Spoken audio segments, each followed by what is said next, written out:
अस्सलामु अलैकुम वरहमतुल्लाहि वबरकातुहू। आज हम आपको हमारे प्यारे नबी हज़रत मोहम्मद सल्लल्लाहु अलैहि वसल्लम की ज़िंदगी का एक ऐसा वाक़या सुनाने जा रहे हैं जो मोहब्बत, सब्र और आला इख़लाक़ की बेहतरीन मिसाल है। एक दिन नबी करीम सल्लल्लाहु अलैहि वसल्लम मस्जिद में तशरीफ़ लाते थे। रास्ते में एक बूढ़ी औरत रोज़ाना आप सल्लल्लाहु अलैहि वसल्लम पर कचरा फेंका करती थी। आप सल्लल्लाहु अलैहि वसल्लम कभी नाराज़ ना हुए, ना बद्दुआ दी, बल्कि हमेशा खामोशी और सब्र का मुज़ाहिरा किया।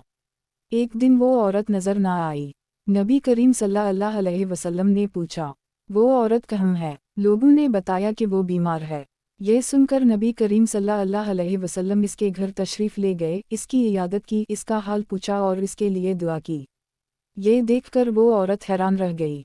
इसने कहा, आप तो वही हैं जिन पर मैं रोज़ कचरा फेंकती थी। नबी करीम सल्लल्लाहु अलैहि वसल्लम ने मुस्कुरा कर फरमाया, मैं तुम्हारा खैर ख्वाह हूँ।